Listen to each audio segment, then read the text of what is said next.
بسم اللہ الرحمن الرحیم۔ السلام علیکم۔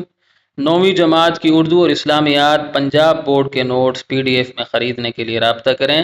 واٹس ایپ اور موبائل نمبر 0321 2280 942۔ انشاءاللہ آج کی ویڈیو میں آپ کے سامنے 9ویں جماعت کی اردو کی نئی کتاب جو کہ Punjab curriculum and text book board نے حال ہی میں شائع کی ہے اور اس سال سے پنجاب کے اسکولوں میں پڑھائی جا رہی ہے، اس کے 17ویں سبق یعنی غزل سن تو صحیح جہاں میں ہے تیرا فسانہ کیا کہ اشعار کی نہایت آسان تشریح، مفہوم، مشکل الفاظ کے معنی اور متعلقہ یعنی مماثل شعر کے ساتھ پیش کروں گا۔ میں اس سلسلے میں پہلے بھی ویڈیو بنا چکا ہوں، لیکن اس ویڈیو میں اشعار کے مفہوم شامل نہیں تھے، تو اس لیے میرے پاس میسیجز آ رہے تھے، کمنٹس آ رہے تھے کہ آپ دوبارہ ویڈیو بنائیں۔ تو یہ جو ویڈیو ہے یہ اشعار کے مفہوم کے ساتھ ہے۔ اگر آپ میری سابقہ ویڈیو جو میں نے اس کتاب کے بارے میں بنائی ہے مکمل طور پر دیکھنا چاہتے ہیں تو اس ویڈیو کی ڈسکرپشن میں موجود پہلی لنک کو وزٹ کریں، اور اگر آپ صرف اشعار کی تشریح، نظموں اور غزلوں کے اشعار کی تشریح مفہوم کے ساتھ دیکھنا چاہتے ہیں تو اس ویڈیو کی ڈسکرپشن میں موجود دوسری لنک کو وزٹ کریں۔ تو آئیے ویڈیو شروع کرتے ہیں۔ سب سے پہلے شعر دیکھ لیں۔ شعر ہے: سن تو صحیح جہاں میں ہے تیرا فسانہ کیا، کہتی ہے تجھ کو خلق خدا غائبانہ کیا۔ مشکل الفاظ کے معنی: فسانہ یعنی کہانی، قصہ یا داستان، خلق خدا اللہ تعالیٰ کی مخلوق یا لوگ، غائبانہ یعنی پیٹھ پیچھے یا غیر حاضری میں۔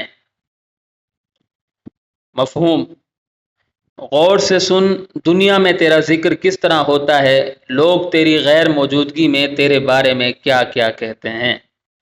اور شاعر کا نام ہے خواجہ حیدر علی آتش۔ یہ بار بار میں نہیں دہراؤں گا شاعر کا نام۔ تشریح: اس شعر میں شاعر کہتے ہیں کہ ہر انسان اپنی نظروں میں اچھا ہوتا ہے، وہ خود کو دوسروں سے بہتر سمجھتا ہے، لیکن اصل اچھائی یہ ہے کہ دوسرے لوگ بھی اس کو اچھا سمجھیں۔ ہر انسان کو دیکھنا چاہیے کہ اس کے بارے میں کس طرح کے قصے، کہانیاں پھیلی ہوئی ہیں، لوگ اس کی غیر موجودگی میں اس کے بارے میں کیسے خیالات رکھتے ہیں۔ اگر اچھے خیالات رکھتے ہیں تو وہ شخص اچھا ہے، اگر برے خیالات رکھتے ہیں تو وہ شخص برا ہے۔ اچھائی اور برائی کا انحصار لوگوں کے خیالات پر ہوتا ہے، اپنے خیالات پر نہیں۔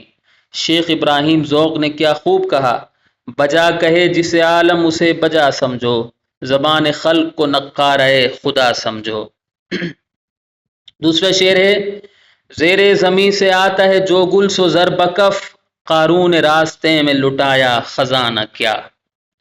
مشکل الفاظ کے معنی: زیر زمین یعنی زمین کے نیچے، گل یعنی پھول، زر بکف یعنی ہاتھ میں سونا لیے ہوئے۔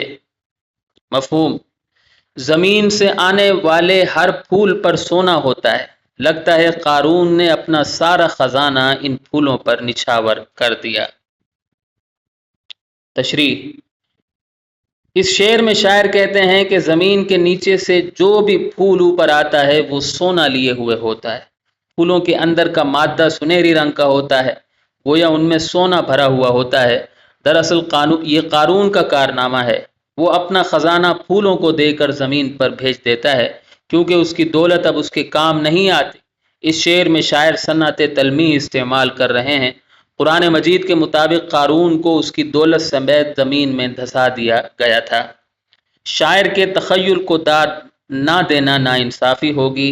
مرزا رضا برق کا شعر ہے: دولت نہیں کام آتی جو تقدیر بری ہو، قارون کو بھی اپنا خزانہ نہیں ملتا۔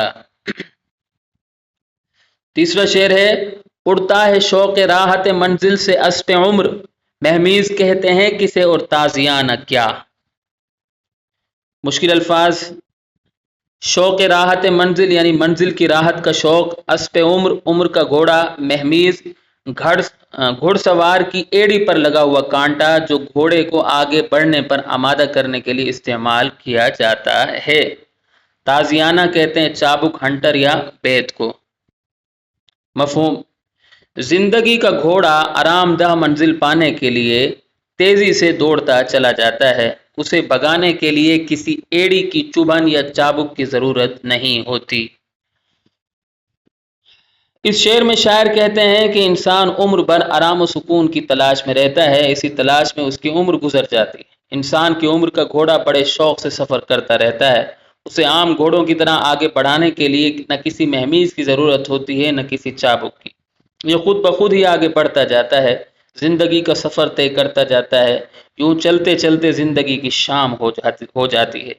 قسمت میں ہوتا ہے تو سکون مل جاتا ہے، نہیں ہوتا تو یوں ہی زندگی کے ایام کاٹ کر اس جہان کو خیر باد کہہ دیتا ہے۔ منشی امیر اللہ تسلیم کا شعر ہے، صبح ہوتی ہے شام ہوتی ہے عمر یوں ہی تمام ہوتی ہے۔ 14 شعر ہے، طبل و علم ہی پاس ہے اپنا نہ ملک و مال، ہم سے خلاف ہو کہ کرے گا زمانہ کیا۔ طبل کہتے ہیں بڑا ڈھول یا نقارہ، علم یعنی جھنڈا، مفہوم۔ ہمارے پاس نہ جنگ کا ڈھول ہے نہ فتح کا جھنڈا، نہ ہمارے پاس کوئی سلطنت ہے نہ مال، اس لیے ہمارے خلاف ہو کر زمانے کو کوئی فائدہ نہیں ہوگا۔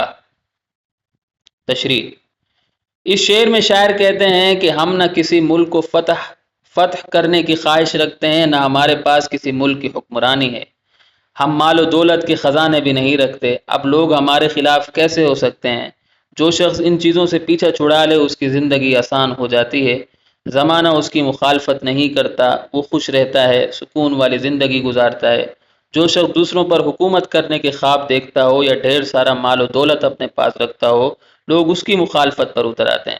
شاہین فصیح ربانی کا شعر ہے، دولت پہ ہر ایک نے نظر کی توقیر نہیں رہی بشر کی۔